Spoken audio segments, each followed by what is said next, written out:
안녕하세요. 오늘도 사연살롱을 찾아주셔서 감사합니다. 저는 올해도 남편과 결혼 9년 차인 내일 모레 마흔을 앞두고 있는 여성입니다. 애석하게도 아직까지 저희 부부에게는 아이가 없는데 아직은 포기하지 않고 저희 부부를 닮은 예쁜 아이를 기다리고 있어요. 그리고 저나 남편이나 아직은 아이가 없지만 아이를 낳게 되면 꼭 아이는 하나만 낳아 잘 키우고 싶다는 생각을 갖고 있는데요. 여기엔 나름의 이유가 있어 그 이야기를 해보고자 사연을 신청하게 되었어요. 그리고 본격적인 이야기를 하기 전 궁금한 것이 있어 여러분들에게 여쭤보려 하는데, 아이가 최소 둘 이상인 부모님이 계시다면 제 질문에 집중해 주시길 감히 부탁드려요. 그럼 질문 들어갑니다. 여러분들은 똑같이 배 아파 낳은 자식인데 차별을 해보신 적이 있으신가요? 만약 차별하신 적이 있으시다면 그 이유는 뭔가요? 눈치채신 분들도 계실 테지만 저는 바로 이 자식 간의 차별에 대한 이야기를 하고 싶어 사연살롱의 문을 두드렸습니다. 사실 저는 외동이라 잘 모르는데 남편이 장남인 형 때문에 어릴 때부터 차남이라고 차별을 많이 받고 자랐거든요. 왜 어느 집은 첫째를 또 어느 집은 막내를 더 예뻐하고 소위 깨물어도 덜 아픈 손가락이 있다고 말하는 자식이 있다는 소리는 듣긴 했는데 그 상처가 얼마나 큰지는 가늠이 되지 않았어요. 막말로 친자식인데 차별을 해봤자 얼마나 하셨을까. 처음엔 대수롭지 않게 생각하고 남자가 째째하게 그런 옛날 일을 가슴에 담아두나 했는데 막상 그걸 남편에 이어 제가 겪게 되니 사람을 은근 미치게 하더군요. 당사자 몰래 하는 차별이야 그냥 넘어갈 수도 있는데 아주 대놓고 차별을 하니 무시를 당하는 기분이 들었어요. 아니, 그건 무시가 맞았다고 생각하는데 저희 부부가 그 일을 어떻게 대처하고 또 장난만 좋아라 하시던 부모님에겐 어떤 일이 벌어졌는지 지금부터 그 이야기를 시작해 볼게요. 우선 짧게 저와 남편이 부부의 연을 맺게 된 시점부터 이야기를 풀어보자면, 저희는 친한 지인의 소개로 만났지만 그때는 서로 호감을 느끼지 못하고 헤어졌다가 1년 뒤에 다시 만나 인연을 맺은 케이스였어요. 다시 만났을 때는 나름 소개팅한 상대였다고 반갑더라고요. 그리고 그렇게 다시 만난 장소가 심야 영화관이었는데 무슨 운명 비슷한 거였는지 제가 이사를 간 동네가 남편이 꽤 오랫동안 혼자 자취를 한 동네였죠. 그래서 동네 맛집, 병원, 카페 등등 남편에게 소개를 받게 되었는데 그렇게 동네 친구로 시작해 저희는 가까운 사이가 되었죠. 동네가 같다 보니 편한 옷차림에 화장도 하지 않은 맨 얼굴로 남편을 만나러 갈 때도 많았는데 그러면서 점차 저도 남편도 상대의 편안함을 느꼈던 것이 컸어요. 물론 설레고 두근두근하는 연애도 꿈꿨을 때가 있긴 했지만 첫사랑도 아니고 언제부터인지 저는 친구처럼 편안한 상대를 만나고 싶더라고요. 그리고 저에겐 그게 남편이었는데 남편 역시 가랑비에 옷 젖는 걸 모른다고 점점 저에게 빠졌다고 했어요. 저 말은 솔직히 좀 닭살이긴 한데 실제로 남편이 그렇게 말했거든요. 그 동네에 제가 살지 않고 우리가 이렇게 편하게 만날 수 없다고 생각하면 과연 예전처럼 살 수 있을까? 자기는 자신이 없다고 했는데 그렇게 저희 둘의 서로의 곁이 좋아 연인 사이가 되었고 부부의 연까지 맺게 되었죠. 그런데 말은 쉽게 된 것 같지만 여기엔 조금의 우여곡절이 있긴 했는데요. 사실 남편 이로 형이 있고 그 형이 결혼하지 않은 한 저희는 언제 결혼할 수 있을지 모르는 일이었어요. 제가 외동이라 그런지 모르지만 그게 왜 중요한지 저는 당초에 이해를 하지 못했는데 그 집구석은 언제나 늘 장남이 먼저인 집인 건 알고 있었어요.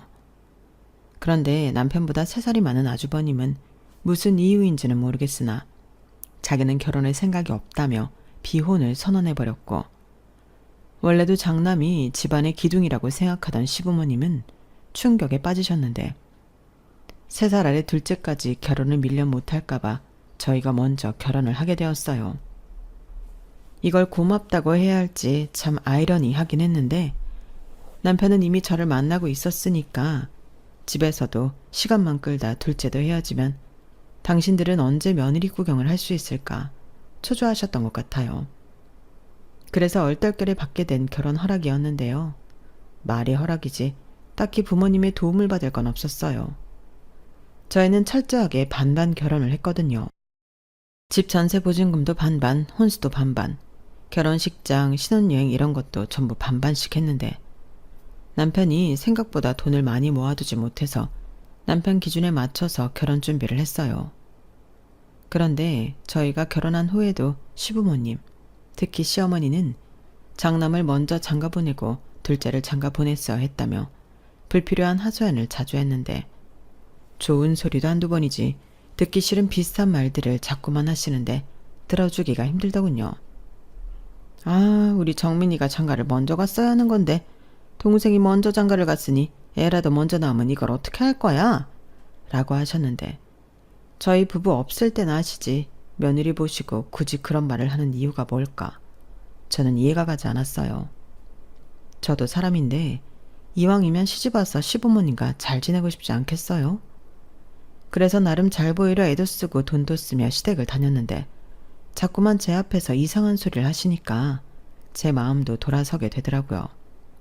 막말로 아주버님이 장가를 갈지 안 갈지 모르는 그런 상황이면 제가 그 집의 유일한 며느리가 될 수도 있는 건데 그럼 저를 예뻐해 주셔야죠.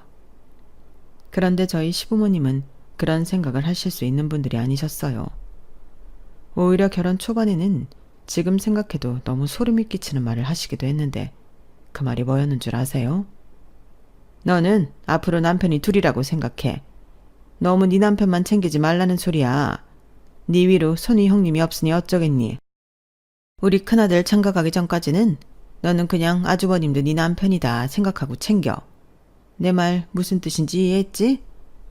이렇게 말씀하셨는데 제가 무슨 다부일처제도 아니고 그런 말은 너무 싫다고 했어요. 다행히 아주버님도 무슨 재수지한테 그딴 소리를 하냐고 펄쩍 뛰시더라고요. 그리고 남편의 얼굴도 금방이라도 터질 것 같은 얼굴이었는데 결국 남편이 대놓고 화를 낼까봐 제가 그냥 어머님이 아주버님이 결혼을 안 하셨으니까 좀 챙겨달라는 말을 잘못하신 것 같아. 아마 속으로 아차하셨을 거야. 그러니까 자기도 너무 오버하지 마. 라며 마음에도 없는 소리도 했는데 아마 시어머니는 제 바람대로 아차하진 않으셨을 거예요.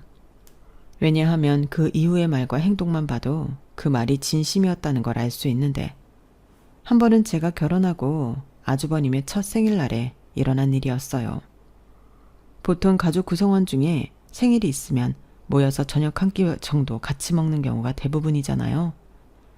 그래서 저희 부부도 아주버님 생일에 맞춰 저녁 외식을 할 예정이었는데 시어머님이 아주버님에게 전달을 제대로 못하신 건지 아주버님은 식구들이랑 모여서 생일을 보낼 거라고 가족 식사 자리엔 참석하지 못한다고 하셨어요. 그러니 저녁 퇴근하고 시댁에 간 저희들은 주인공도 없고 어째해야 하나 좀 난감해할 수밖에 없었는데요. 뭐 어쩔 수 없이 우리끼리 밥이나 한 끼 맛있는 데 가서 먹으면 되겠다고 가볍게 생각했죠. 하지만 시어머니는 아니 너는 이 아주머님한테 전화로 미리 약속을 받아놨어야지. 이게 뭐냐? 생일이네는 쏙 빠지고 아무 상관도 없는 니들이 와서 이게 뭐야? 진짜 짜증나네? 라고 저한테 화풀이를 하셨는데 저는 이게 왜 제가 혼이 나야 하는 일인가 기분이 언짢았어요. 그래서 어머니, 아주버님이 가족들보다는 친구들이랑 생일을 보내고 싶으셨나 보죠. 그리고 그걸 재수씨인 제가 전화해서 얘기를 해요. 같이 사는 어머님이 아주버님한테 말씀하셔야죠. 왜 오만 저한테 그러세요? 이렇게 말씀드렸는데 시어머니는 당연했고 시아버님도 깜짝 놀라셨어요. 아마도 제가 시집 온 지 얼마 되지도 않았는데 따박따박 제가 하고 싶은 말을 다 하니 두 분 다 많이 당황하신 모양이었는데 저는 이런 일일수록 똑부러지게 이야기해야 한다고 생각했어요. 더욱이 결혼할 때 남편한테 들은 것도 있고 저는 답답한 시집살이는 하지 않겠다는 생각을 쭉 해왔었는데 남편도 저한테 그랬거든요.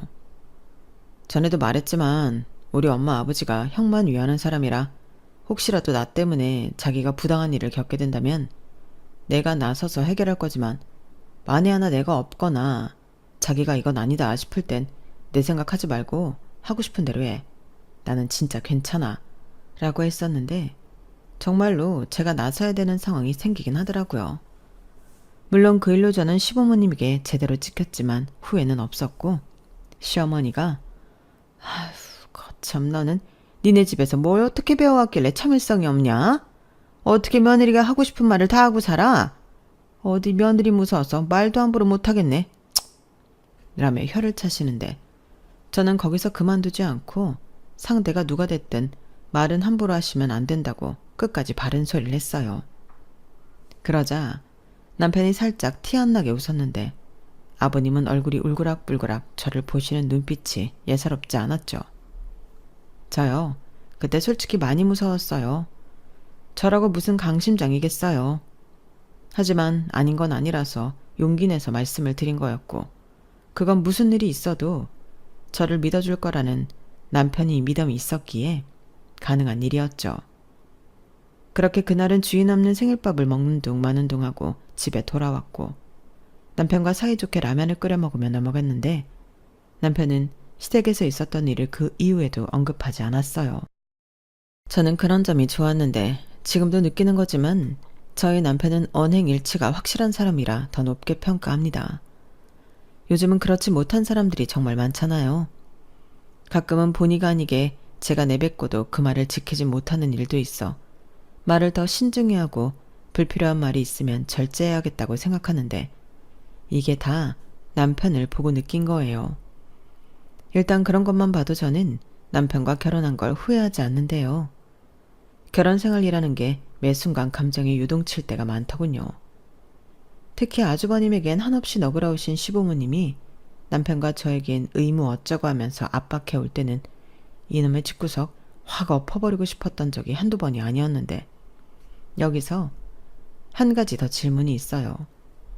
아들이 장가를 안 갔을 때는 결혼식 혹은 제사처럼 경조사에 참석하지 않아도 괜찮지만 장가를 갔으면 무조건 그런 경조사에 참석해야 하나요? 저희 시부모님은 그렇다고 하셨어요. 아주버님은 그런 경조사에 가면 듣기 싫은 말을 들어야 하지 않냐고 가지 않으려고 했는데 그럴 때는 집안 장남인데 시부모님은 아주버님에게 가기 싫으면 안 가도 된다고 하시더라고요. 그러니 장남도 안 가는데 왜 우리는 오만 경조사를 다 쫓아 다녀야 하나 불만이 생겼고 마침 그날은 제가 회사 일이 많이 바빠서 양해를 구했는데 불발하게 떨어졌어요. 어디 며느리가 회사 핑계로 제사를 제끼려고 들어? 너 사표 쓰는 한이 있어도 제사는 와야 한다. 네가 우리 집안을 얼마나 우습게 알고 있으면 그딴 말을 지금 나한테 할 수가 있니? 못 들은 걸로 할 테니 길에 차질 없이 움직여라. 이렇게 말씀하셨는데 그날도 그 집구석 장남은 코빼기도 보이지 않았어요.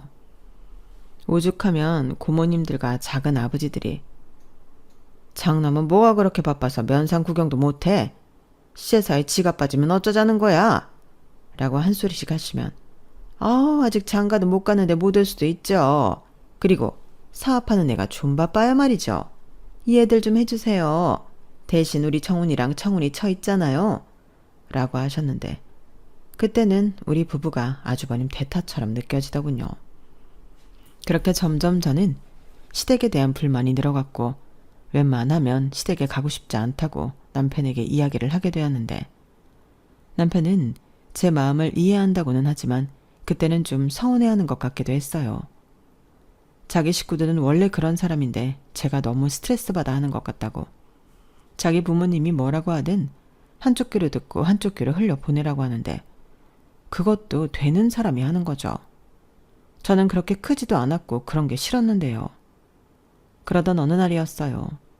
영영 결혼은 하지 않을 것 같던 아주버님이 갑자기 무슨 바람이 불었는지 결혼을 하겠다고 집에 형님을 데리고 왔어요. 형님은 저랑 동갑인 여자였는데 자세히 보니 낯이 좀 읽은 얼굴이었어요. 알고 보니 아주버님이 운영하는 사무실에 근무하는 여직원이었는데 저도 그때가 결혼하고 3, 4년 정도 지난 후라 오다 가다 몇 번 봤던 얼굴이라 안다고 하면 아는 사람이었죠. 그리고 시어머님은 그래 원래 짝은 멀리서 찾는 게 아니지. 같이 일하다 이렇게 정분이 나는 건데 좋다 좋아. 우리 집 큰며느리가 되어줘서 너무 고맙다. 우리가 이렇게 가족이 될 인연이었나 봐. 아, 이럴 줄 알았으면 좀 더 빨리 시집오지. 그냥 보낸 시간이 너무 아깝지 않니? 라며 형님을 바라보는 시어머니 눈에서 꿀이 뚝뚝 떨어졌는데 그때부터 자식에 이은 며느리 차별이 지옥이 시작되었어요. 시어머님은 완전 형님 바라기였거든요. 오죽하면 형님의 친정 어머니도 사돈한테 딸을 뺏긴 기분이라고 농담처럼 말씀하신 날도 있었는데 저희 시부모님은 형님이 그냥 자기 집에 시집 와준 것만으로 받을 수 있는 효도를 다 받았다고 하셨어요. 그러면서 저희 때는 상상도 하지 못했던 신혼집도 척척 사주셨는데 예단 혼수도 필요 없다고 형님에게 몸만 시집 오라는 듯 하시더라고요. 그걸 옆에서 제가 모두 다 지켜보는데 시어머니는 저를 신경도 쓰지 않으셨어요. 장남이 장가를 가는데 당연하다고만 하시더라고요. 하지만 저 역시도 당연하게 마음이 좋지 않았는데요. 저희 시부모님이 원래 그러신 분이면 말을 안 하겠지만 제 입장에서는 기분이 매우 상하는 일이었어요. 왜냐하면 앞서 말씀드린 대로 저희는 반반 결혼했고 또한 그걸 빼고도 저에게는 받을 수 있는 건 다 받아야 하지 않겠냐고 소위 말하는 예단 리스트로 보내셨던 분들이었는데 그때 했던 말도 기가 찼었죠. 아무리 장남이 아니고 차남 혼사지만 우리 집에서는 개혼인 만큼 보는 눈이 많아서 네가 우리 체면은 살려줘야겠다. 너도 생각해봐라. 얘 위로 형이 있는데 그거 제치고 하는 결혼이잖아? 그럼 너도 감사 표시를 해야지. 내가 과하게 적진 않았으니까 그 메모는 그저 참고만 해. 이렇게 말씀하시는데 옆에서 시아버님은 고개를 끄덕하고 계셨고 저는 속에서 천불이 끓고 있었어요. 그때 처음으로 이 결혼을 엎을까 고민한 적도 있었는데요. 남편이 그러더라고요. 예단 리스트까지 줬는데 안 한다고 하면 시끄러울 게 뻔하고 이렇게 된 거 자기가 그 예단 리스트 비용 전부 부담하겠다고 했는데 언뜻 들으면 그래 그럼 되겠네 할 것 같지만 저는 그렇게 생각하진 않았어요. 어차피 결혼하면 제 돈이 남편 돈이고 남편 돈이 제 돈이잖아요. 그러니 남편이 전부 부담을 한다고 해도 결국엔 우리 돈으로 부담하는 건 똑같으니 그냥 그런 돈은 쓰기 싫다고 남편에게 제 의사를 똑똑히 전달했어요. 특히 우리를 위해서 하는 것도 아니고 남의 눈 의식해서 해야 하는 예단 같은 건 더 하기 싫었는데 제가 끝까지 고집을 피우자 이번에는 저희 친정 부모님이 나서서 저를 설득하셨어요. 김서방한테 얘기 대충 들었다. 너 그 예단 때문에 김서방이랑 신랑이 하고 있다며? 김서방이 아주 미안해서 죽을라고 해. 근데 엄마 생각도 네가 그 예단 해가는 게 맞는 것 같아. 엄마까지 왜 그래? 싫다니까. 무슨 결혼이 쇼야? 연극이야? 왜 당사자가 아니라 남을 의식해야 하는 건데? 원래 결혼식은 그런 거야. 니들이 하는 거지만 집안 행사이기도 해. 엄마는 뭐 네 결혼식이니까 마음 놓고 있는 줄 알아? 누굴 초대하고 또 어떻게 대접해야 하나 고민하고 아빠랑 상의하고 있었다고. 그러지 말고 엄마가 결혼 선배라서 알려주는 건데 너 그 혼수 하나도 빼먹지 말고 다 해서 가. 너 그거 안 해가면 두고두고 욕먹고 그구실로 시집살이 해야 해. 엄마도 참 지금 무슨 7, 80년대야? 요즘 그런 걸로 욕먹고 얌전히 사는 며느리가 어딨어. 그래, 요즘은 그렇게 욕먹고 가만히 안 있지. 그래서 하는 소리야. 그럼 나는 네 또래도 아니고 시부모님이랑 핏대 세우고 싸울 거야? 그것도 안 되는 소리야. 그냥 그 예단 엄마 아빠가 해줄 테니까 하고 말아. 우리도 너 시집 보내려고 그동안 모은 돈 있어. 그걸로 하자. 싫어. 내가 안 받는다고 했는데 이러면 내가 말한 게 거짓말이 되는 거잖아. 엄마 아빠가 해주고 싶어서 그래. 우리가 자식이 너 말고 또 있어? 우리도 자식 우리 손으로 시집 보냈다는 유종의미는 있어야지. 그게 무슨 유종의미야. 나중에 너도 자식 낳아봐. 그럼 엄마 마음이 무슨 마음인지 알 거야. 아무튼 이 예단 문제는 이렇게 끝내자. 이렇게 저희 엄마의 중재로 저는 내키지 않지만 시어머님이 원하는 예단을 전부 다 해갔어요. 그런데 형님은 숟가락 젓가락도 없이 정말 몸만 시집 오르게 생겼으니 저는 속에서 부하가 치밀 수밖에 없었죠. 그리고 그뿐만이 아니라 그 이후에 제가 겪게 된 차별은 치사 그 자체였는데 여러분, 세상에서 가장 치사한 게 뭐라고 생각하세요? 저는 음식 가지고 차별하는 게 제일 치사하다고 생각해요. 그런데 저희 시어머니는 차라리 저희 부부 몰래 형님네만 챙겨주시면 될 일을 굳이 꼭 저를 알게 하셨고 그 심부름도 저에게 시키려 하셨는데 그럼 음식을 싸주신 통의 사이즈만으로도 어머님의 마음을 확연하게 알 수 있었어요. 왜냐면 다른 반찬들도 마찬가지긴 하지만 고기나 김치, 간장게장 같은 걸 주실 때는 형님네는 김치 냉장고에 들어갈 만한 큰 통에 주시고 저희는 맛만 보라는 건지 둘이 먹기도 민망한 1인분 양을 락앤락에 담아주셨는데 심부름도 저한테 시키시니 사람 약 올리는 것도 아니고 성질이 나더라고요. 그래서 저희도 고기 좋아하고 게장 좋아하는데 주실 거면 똑같이 나눠주셔야 하는 거 아니냐. 저는 배달도 하는데 너무하다고 말씀을 드리기도 했는데 그때 시어머니는 저렇게 또 식탐을 부리지. 너랑 처훈이는 살이 너무 많이 쪘잖아. 그래서 안 줄 수 없으니까 맛만 보라고 주는 거고 네 아주버님이랑 네 형님은 빼빼 말라서 내가 신경을 안 쓸 수가 있니? 다 이유가 있는 건데 저렇게 내 말만 몰라요. 라며 저더러 살 얘기를 운운하셨어요. 저요. 옷 사이즈 5 입고요. 키 160에 몸무게 52kg 나가요. 물론 연예인처럼 예쁜 몸은 아니겠지만 저도 어디 나가서 살쪘다는 말은 들어본 적이 없었거든요. 그런데 살쪄서 너는 그것만 준다고 하니 저는 더 그 심부름을 하고 싶지 않았고 그럼 다이어트 해야 하니 아예 싸주신 것도 안 먹겠다고 팽하니 집으로 돌아왔는데 시어머니는 그럼 이 음식들은 어떻게 큰아들네에 갖다 주냐고 저에게 화를 내셨어요. 결국 남편까지 불러다 심부름을 시키신 모양이었는데 저는 그 사실을 알고 남편에게 화를 냈죠. 자기는 속도 좋아. 그걸 아주버님네에 가져다 줬다고? 이미 자기가 와서 한바탕 했다며. 그리고 나는 그런 거 익숙해. 아니 익숙할 게 따로 있지. 자기가 바보야? 그 통 크기 봤지? 기분도 안 나빠? 안 나빠. 원래 그런 사람이잖아. 그리고 앞으로는 그런 거 있으면 자기 부르지 말라고 내가 신신당부했어. 내가 하고 말지. 여러분은 저희 남편의 말을 공감하실 수 있나요? 저는 이게 바로 가정교육의 무서운 점이라고 생각했어요. 익숙하니 그냥 하고 만다.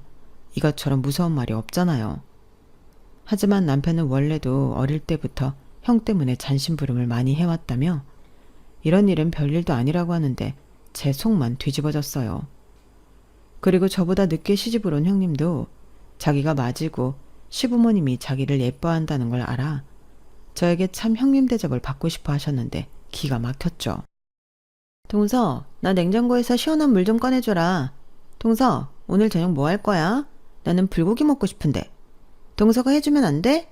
이딴 말을 씹으렸는데요. 성질 같아서는 그 짧은 소리를 내는 형님의 혓바닥을 늘려주고 싶었어요. 하지만 차마 더러운 똥 근처에는 가고 싶지 않고 참고 옛다 거지 공양 밥 주듯 대충 해서 주곤 했는데 그럼 시어머니는 냉장고에서 있는 줄도 몰랐던 비싼 과일이며 언제 만들어 놓으신 건지 형님이 좋아하는 반찬들로 식탁을 채우셨어요. 그럼 또 혼자 신이 난 형님은 어깨춤까지 추면서 좋아라 했고 저는 거꾸로 밥맛이 떨어져 숟가락을 내려놓았어요. 그러니 점점 저는 시댁에 가고 싶지 않았는데 아주버님이 결혼하기 전에는 슬슬 줄이던 횟수가 형님이 생기고부터 다시 늘어나기 시작했어요. 또한 형님은 매너 없이 식구들 다 모이는 걸 알면서 당일 취소 통보를 하는 경우도 많았는데 완전 노매너가 따로 없었어요. 오늘은 네 형수가 몸이 좀 아프단다. 아파서 밥 생각도 없다는데 오라고 할 수가 없잖아. 오늘은 그냥 냉장고에 있는 걸로 대충 먹자. 나물 남은 거 있는데 그거 모아서 비벼 먹을까? 네? 어머니, 저 그렇게 잔반 처리하는 비빔밥 안 좋아해요. 좀 전에 냉장고에 보니까 갈비살 있던데 저희 그거 구워 먹어요. 얘도 참 큰애 내외도 없는데 뭐하러 그 비싼 걸 먹냐? 그냥 오늘은 대충 먹어. 너 싫으면 먹지 마라. 엄마, 왜 말을 그렇게 해? 그리고 우리는 뭐 시간이 남아 돌아서 여기 있는 줄 알아? 형수도 진짜 경우가 없다. 하루 전날이라도 알려줬으면 이런 일이 없잖아. 사람 아픈 게 어디 마음처럼 되니?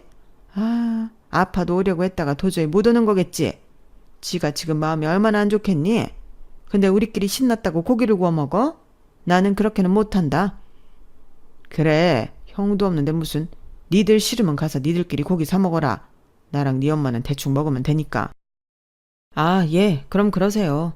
그리고 저희도 매번 이럴 수는 없으니까 특별한 날 아니면 형이랑 형수만 불러다 시간 보내세요. 뭐야? 너 지금 부모 앞에서 뭐 하자는 거야? 어차피 엄마랑 아버지는 형이랑 형수 불러다 시간 보내고 싶어서 저희 부르시는 거잖아요. 저희가 왜 거기에 이용당해야 해요? 저희도 바빠요. 식구들끼리 얼굴 보고 시간 좀 보내자는 건데 너는 그게 그렇게 한이 꼽니? 그 말은 저한테 하지 마시고 형한테나 하시죠. 전에 우리 집사람도 속 안 좋다고 집에서 쉰다고 했는데 엄마가 그런 게 어딨냐고 식구들 다 모이는데 오라고 했잖아요. 그럼 제 집사람 기분은 어떨 것 같아요? 누군 봐주고 누군 안 돼요? 저도 쪽팔려서 그래요. 뭐야? 너 집에 가면 우리 아들한테 뭐라고 하니? 내가 뭘 그렇게 기분 나쁘게 했다고? 이런 거요. 당연히 기분 나쁘죠. 어머님은 어머님이 안 당해봐서 모르세요. 아무튼 저도 이 말에 동감이에요. 매번 아주버님이랑 형님은 개인 사정 있으면 못 온다고 통보만 하면 끝인데 저희도 거기에 놀아나고 싶은 마음은 없거든요. 그냥 네 분들이 모여서 즐거운 시간 보내세요. 자기야 가자. 나 배고파. 우리 오늘 기분도 그런데 갈비 먹을까? 완전 비싼 걸로. 저희 부부는 그날 시원한 맥주에 평소에는 손 떨려서 먹지도 못한 생갈비를 시켜다 맛있게 먹었어요. 그렇게라도 기분을 바꾸지 않으면 안 될 것 같은 날이었는데 남편은 술에 살짝 취해서 저에게 미안하다고 했죠. 자기한테 시집오지 않았으면 안 겪을 일인데 매번 자기 식구들이랑 엮이면 기분 나쁜 일이 생기니 자기도 마음이 좋지 않다고 하는데 어쩌겠어요. 제가 선택한 남자가 이 남자인걸요. 저는 제 마음을 헤아려주는 사람이 당신이라 괜찮다고 했네요. 솔직히 속마음은 아주 괜찮은 건 아니었지만 제 뒤에는 든든한 남편이 있고 저도 할 말을 못하는 성격도 아니니까 괜찮다고 했어요. 하지만 내심 언제고 제대로 된 거 하나만 걸리면 그때는 시부모님이든 아주버님이 내외든 가만두지 않겠다는 마음은 있었는데 이윽고 형님이 시집와서 맞이하는 첫 명절이 다가오고 있었죠. 그런데 형님 말이 저희가 이번에 결혼하고 첫 명절이라 저희 친정 부모님 모시고 제주도에 다녀오려고요. 명절은 그렇게 보내고 명절 다음날 시댁에 오려고 하는데 괜찮죠? 라고 하는 겁니다. 당연히 저희 시부모님은 사람 좋은 얼굴로 괜찮다고 하셨어요. 그리고 형님은 저에게도 동서 미안해. 대신 다음 명절엔 동서도 친정 먼저 가. 그럼 공평하지. 라고 하셨는데 저는 알겠다고 했어요. 어차피 형님 없을 때도 그렇게 명절 대부분은 시댁에서 보내고 하루 정도만 친정에 다녀왔는데 달라질 건 없었으니까요. 그런데 그 생각은 잘못된 생각이었어요. 달라진 게 없지 않더라고요. 일단 얄미운 형님이 있고 없고의 차이가 컸는데 명절 당일 저희 시댁은 손님이 많이 오진 않아서 비교적 한산하거든요. 그래서 명절 전날 간단히 음식 장만을 하고 차례 지내고 있는 걸로 식사하는 정도가 다였는데 그렇다고 시어머니가 저 친정 보낸다고 뭘 바리바리 싸주시는 분도 아니셨어요. 그리고 그런 걸 애당초 바라지도 않은 저였기 때문에 서운하고 말 것도 없었는데 명절 연휴 내내 시어머니는 형님의 친정 부모님, 그러니까 사돈에 대한 섭섭한 마음을 저한테 하시더라고요. 아니, 아무리 그래도 그렇지 시집을 보냈으면 첫 명절은 시댁에서 보내라고 하셨어야지. 사람들이 왜 그렇게 경우가 없나 몰라. 이렇게 시작해서 내 금쪽 같은 아들은 지금 처가 눈치 보느라 얼마나 힘들까. 가뜩이나 누구랑 어울리는 거 잘 못하고 싫어하는데 지쳐 눈치 보여서 싫은 티도 못 내고 있겠지? 라고 연신 궁시렁 하시는데 저럴 거면 형님이 괜찮냐고 물었을 때 안 괜찮다고 저한테 하시듯이 그게 무슨 경우 없는 소리냐고 하시지 왜 저러나. 저는 옆에서 고개가 절레절레 흔들렸어요. 겉보기에 좋은 시어머니가 되려다 화병 걸리지 그런 생각을 하며 저도 친정 갈 날만 손꼽아 기다렸는데 결혼하신 분들은 공감하시겠지만 명절은 며느리한테 절대 연휴가 아니잖아요. 네 부모도 챙겨야 하고 내 부모도 챙겨야 하고 돈은 돈대로 깨지고 까딱하면 감정 싸움을 하기에 딱인 게 명절인데 그냥 없어져 버렸으면 좋겠다는 생각밖엔 들지 않았어요. 그래서 만약 우리가 애를 낳으면 저는 명절에 너도 나도 그냥 쉬자. 찾아올 필요도 없고 아쉬우면 밖에서 외식이나 한번 하고 그 자리에서 헤어져. 밥값도 우리가 낼게. 라고 할 생각인데 그만큼 저는 명절이 싫었어요. 하는 일은 별로 없어서 몸은 고되지 않았지만 하루 종일 시어머니의 그 듣기 싫은 말을 듣고 있는 게 저에겐 고문과도 같았거든요. 그리고 이윽고 명절 당일이 지나고 다음날 형님이 시댁에 왔는데요. 뭐 바리바리 싸우긴 했더라고요. 물론 저와 저희 남편 건 감귤 초콜릿이 다였어요. 그러면서 지도 민망했는지 동서 제주도에 살 게 없더라? 라고 하는데 살 게 없는 게 아니라 지가 마음이 없었겠죠. 괜찮아요. 그럼 형님 오셨으니까 저는 이만 친정 갈게요. 아, 오신다고 해서 점심상은 차려놨어요. 국이랑 갈비만 데워 드시면 돼요. 뭐? 벌써 간다고? 동서 그러지 말고 우리 이제 막 왔는데 동서도 그냥 있지. 친정은 다음에 가도 되잖아. 모처럼 식구들 다 모였는데 동서랑 도련님만 쏙 빠지면 그렇지 않아? 그리고 나는 아직 여독도 풀리지 않아서 손 하나 까딱할 힘이 없어. 동서가 있어야 해. 형님, 설마 지금 그 말 진심은 아니시죠? 형님은 내내 친정 식구들이랑 여행하셔놓고 저는 가지 말라고요? 어? 아니, 내 말은 그게 아니고 다음에 가라고. 꼭 오늘 가야 해? 나 시집와서 처음 맞이하는 명절인데? 시집와서 처음 보내는 명절을 친정 식구랑 여행으로 보내신 분이 하실 말씀은 아닌 것 같아요. 저도 저희 부모님 보고 싶어요. 저는 외동이라 저 말고는 집에 갈 자식도 없는데 이건 경우가 없는 거죠. 너도 참, 뭘 그렇게 경우까지 따지면서 정색을 하니? 네 형님이 너 간다고 하니까 아쉬워서 그러는 거잖아. 맞아요, 어머니. 동서는 제가 싫은가 봐요. 저는 동서랑 친해지고 싶어서 그러는 건데. 그러니까 어머님이 동서더러 친정 가지 말라고 하세요. 알았다.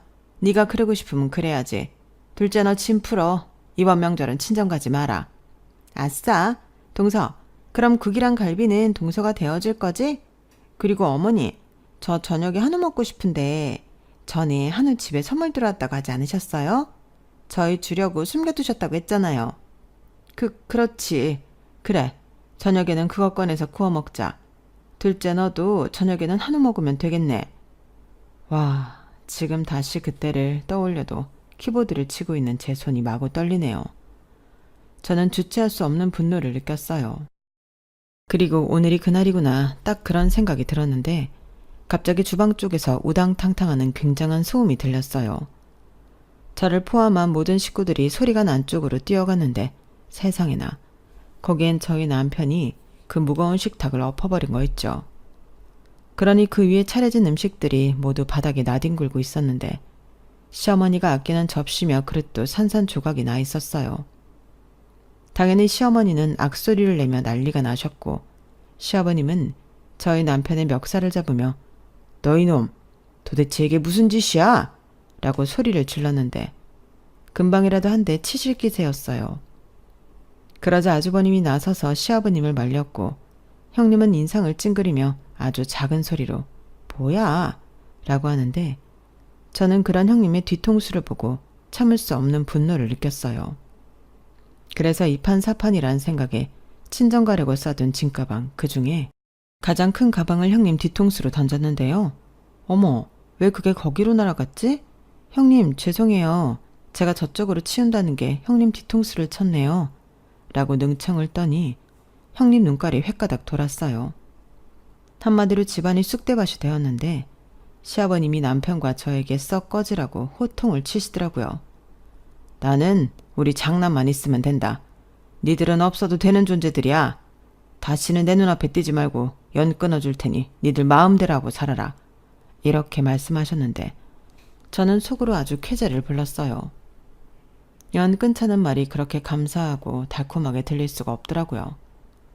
하지만 남편은 눈물을 뚝뚝 흘리며 그래요. 어차피 저는 장남도 아니고 엄마 아버지는 형만 있으면 되잖아요.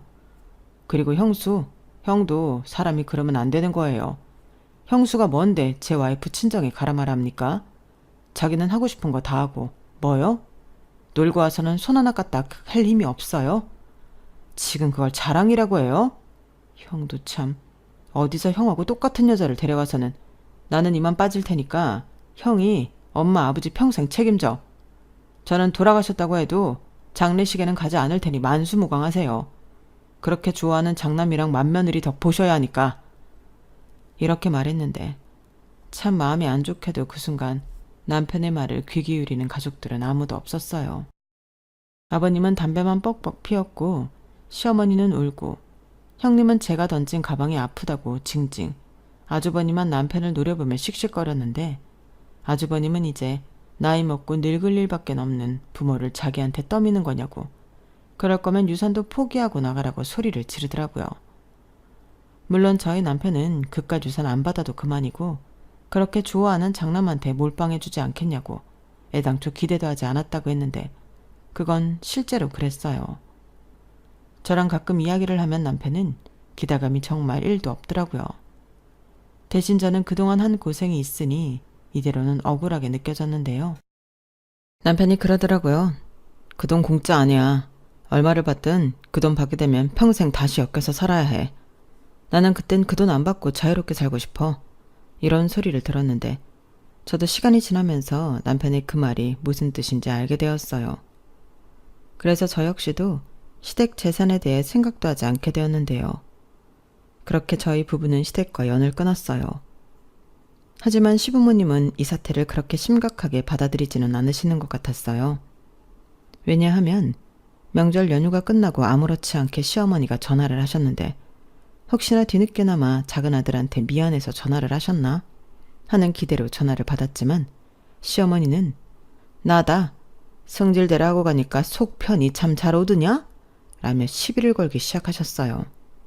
그러니까 기대한 저만 바보가 되었는데 저도 이왕 통화를 하게 된 거 마지막일 것 같은 생각에 하고 싶은 말은 미련 없이 다 하자 마음을 먹었어요.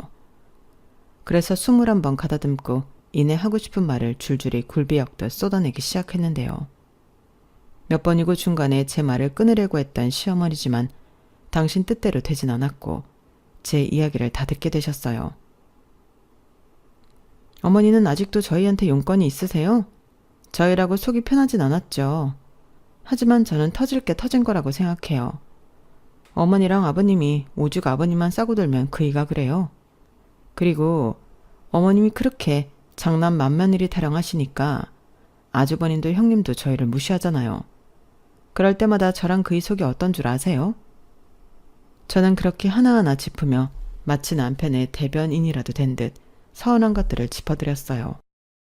하지만 시어머니는 그게 뭐가 어쨌다는 거냐고 자기랑 자기 남편은 잘못이 없다고 끝까지 우기셨는데 그럼 이런 전화도 하실 필요 없는 거 아니냐고 다시 한번 천륜이 끊어졌음을 알려드렸어요.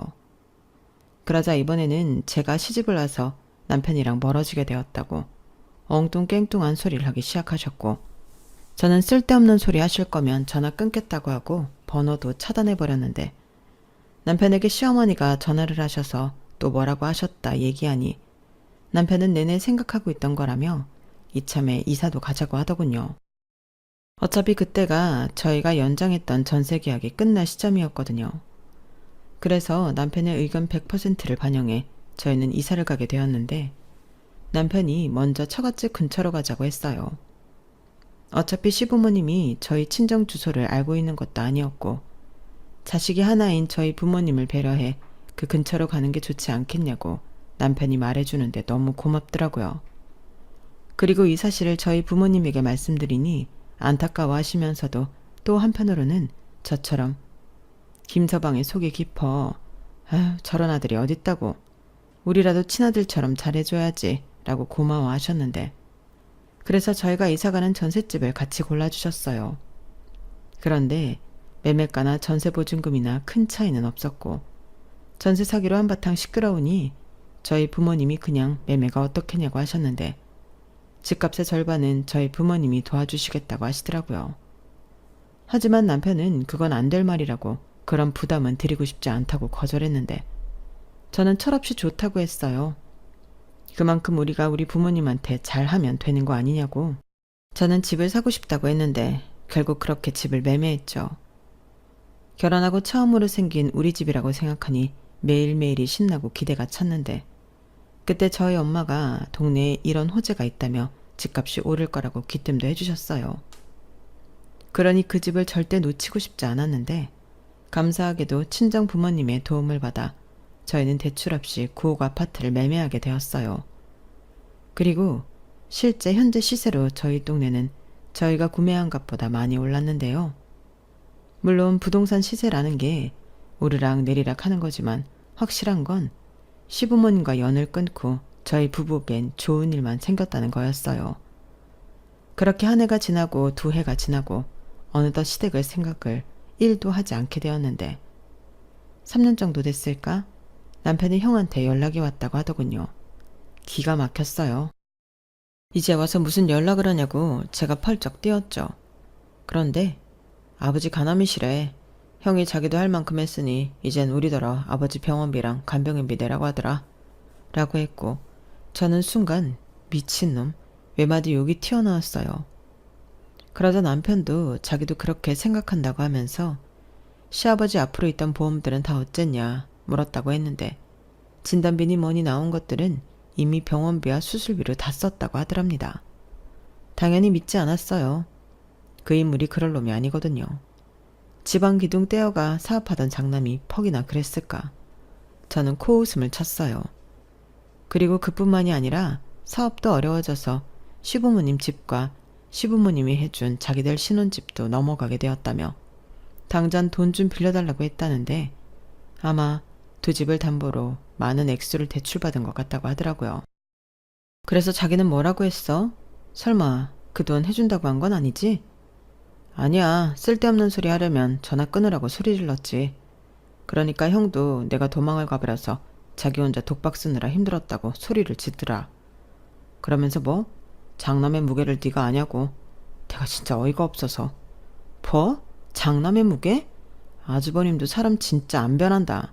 아니 그걸 왜 자기한테 그래. 그렇게 따지면 자기는 장남도 아닌데 형 대신 이리 끌려다니고 저리 끌려다녔잖아. 집안에서 뭐 하나 지원해주는 것도 없었는데. 그니까.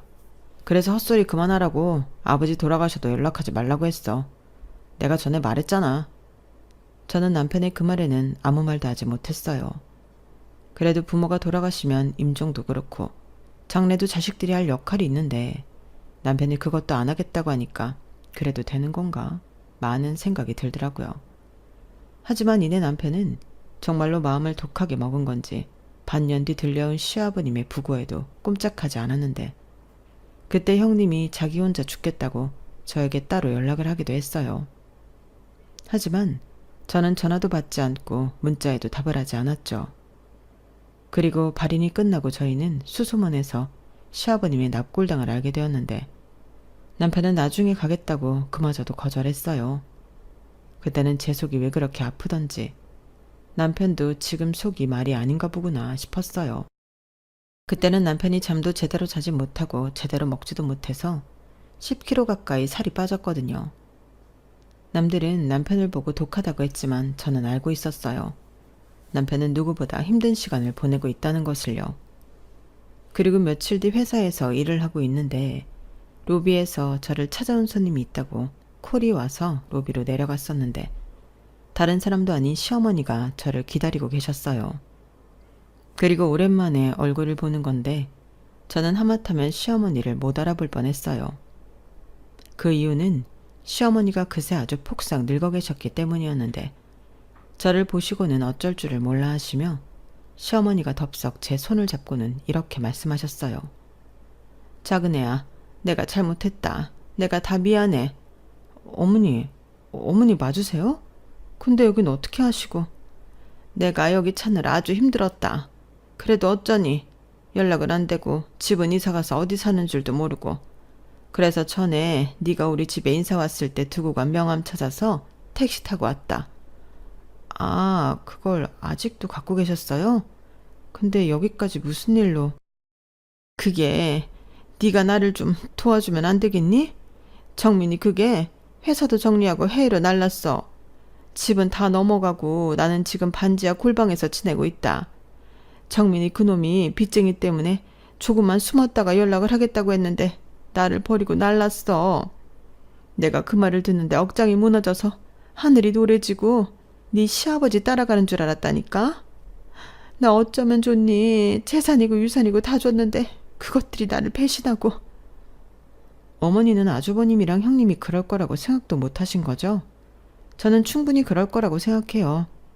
아버님 앞으로 나온 보험금도 아마 자기가 다 썼을걸요? 그래, 네 말이 맞다. 집 담보로 다 잡아놓고 병원비도 반만 내서 네 시아버지 장례 치르고 그 돈 갚느라 내가 친척들한테 돈 빌리고 난리도 아니었어.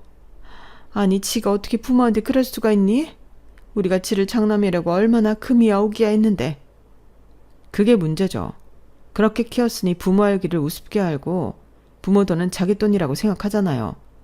그 애한테도 연락해서 아버지 병원비랑 간병인비 내놓으라고 한 인간이에요, 그 인간이. 미안하다. 나랑 우리 남편이 정훈이한테 참 못해준 게 많아. 그러니까요. 그걸 이제 하신 거예요? 하지만 저는 어머님이 어떤 사정을 하고 그걸 하셔도 도와드릴 수 없어요. 어쩌면 아주버님이랑 형님은 어머님이 혼자가 되시면 저희가 모실 거라고 생각한 걸 수도 있는데 어림도 없죠. 죄송해요. 도움은 못 드릴 것 같네요. 어머님도 아시죠? 그때 아버님이 장난만 있으면 된다고 저희랑 연 끊어주신다고 했잖아요. 저랑 그이는 그날 그렇게 남이 되었다고 생각하고 살았어요.